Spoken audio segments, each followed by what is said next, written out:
Assalamualaikum warahmatullahi wabarakatuh teman-teman. Apa kabar teman-teman hari ini? Semoga teman-teman selalu diberikan kesehatan dan selalu dilindungi oleh Allah. Alhamdulillah kita dapat berjumpa kembali dalam Sentra Bahasa. Nah teman-teman, kali ini tema kita masih sama, yaitu tentang ekosistem dengan subtema terumbu karang dan zona litoral. Nah, apa itu terumbu karang?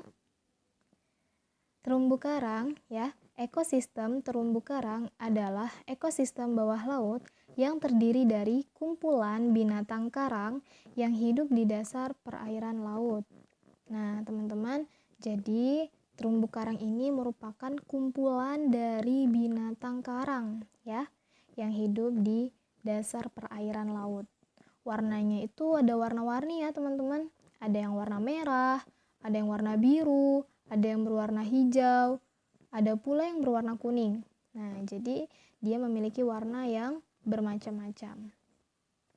Nah, apa sih fungsi dari terumbu karang? Nah, yang pertama, menyediakan persediaan makanan dan obat-obatan bagi manusia masa kini dan masa mendatang. Yang kedua, menyajikan panorama keindahan yang dapat menarik para wisatawan untuk berkunjung. Yang ketiga, habitat bagi ribuan binatang dan tumbuhan laut. Dan yang keempat, sebagai laboratorium alam untuk penelitian dalam pengembangan ilmu pengetahuan. Nah, jadi ini ya teman-teman fungsi dari terumbu karang. Wah, Masya Allah, banyak ya fungsinya.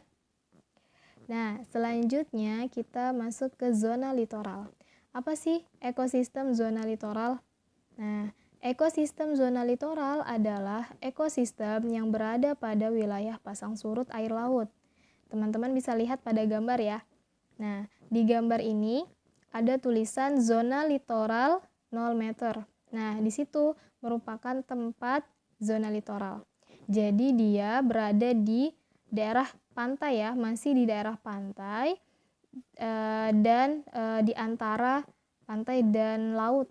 Nah, jadi ketika pasang surut, air lautnya itu bisa kelihatan. Nah, itu merupakan zona litoral.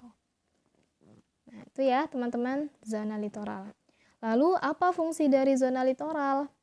Nah, fungsinya yang pertama sebagai tempat berkembang biak kepiting, udang, bentos, cacing, dan bintang laut. Nah, lalu yang kedua sebagai tempat berwisata yang berupa pemandangan yang indah. Nah, dan yang ketiga zona pasang surut air laut. Itu ya teman-teman fungsi dari zona litoral dan juga tadi fungsi dari terumbu karang. Untuk lebih lengkapnya, teman-teman akan mempelajarinya di Sentra Sains dengan Ibu Upi. Oke ya teman-teman? Oke, sekarang kita lanjut ke materi Sentra Bahasa. Nah teman-teman, hari ini kita akan membahas tentang pepatah dan imbuhan ter. Nah, kita akan membahas tentang pepatah dan imbuhan ter. Apa itu pepatah? Nah, ini ya teman-teman. Pepatah adalah jenis peribahasa yang berisi nasihat atau ajaran dari orang tua. Nah, jadi teman-teman, pepatah ini merupakan salah satu jenis peribahasa ya. Nah, peribahasa itu kita udah pernah bahas di semester 1. Nah, sekarang kita bahas tentang salah satu jenis peribahasa yaitu pepatah. Jadi pepatah itu isinya nasihat atau ajaran dari orang tua. Nah, contohnya kita lihat yang pertama, air hening menghanyutkan.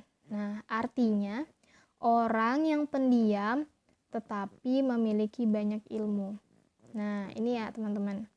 Lalu yang kedua, setinggi-tinggi bangau terbang, hinggapnya ke kubangan juga. Nah, artinya, walaupun kemana juga seseorang pergi, kelak tentu kembali ke negeri sendiri. Nah, itu. Yang ketiga, contohnya, lempar batu sembunyi tangan. Artinya, melakukan suatu perbuatan yang tidak baik kepada orang lain, tetapi berpura-pura tidak tahu. Nah, ini ya teman-teman, contoh pepatah dan artinya. Masih banyak lagi contoh pepatah yang lain ya.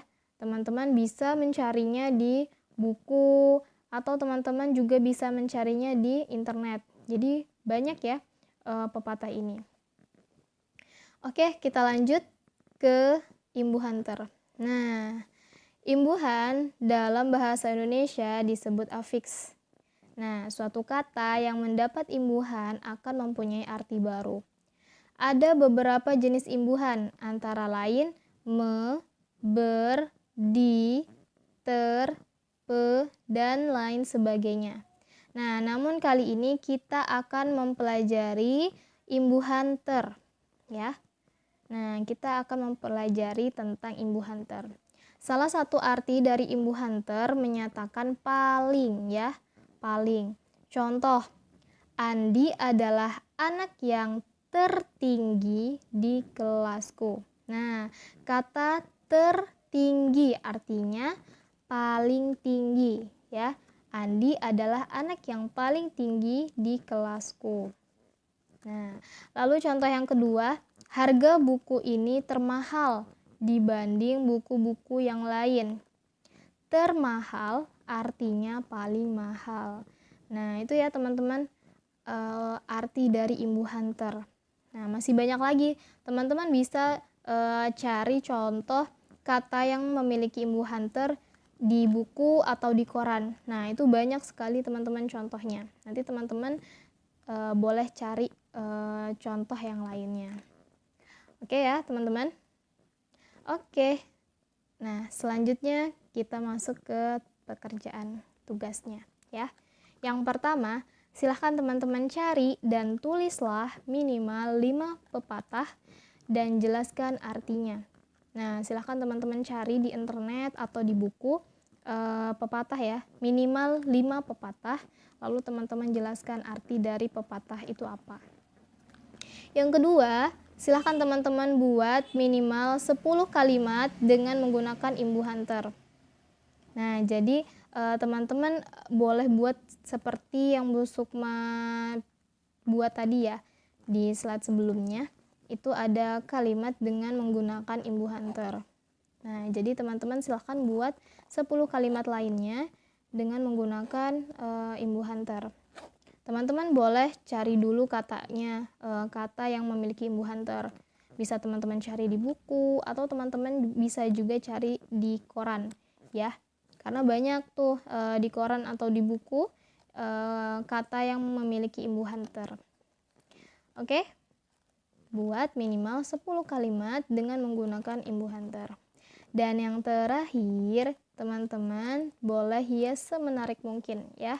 Boleh teman-teman tambahkan gambar terumbu karang atau teman-teman bisa gunting-gunting kertas origaminya lalu dibentuk. Silahkan teman-teman bebas mau hiasnya seperti apa, pastikan hiasannya menarik ya, sehingga ketika orang baca hasil karya teman-teman, orang itu bisa tertarik untuk membaca lebih banyak lagi hasil karya teman-teman.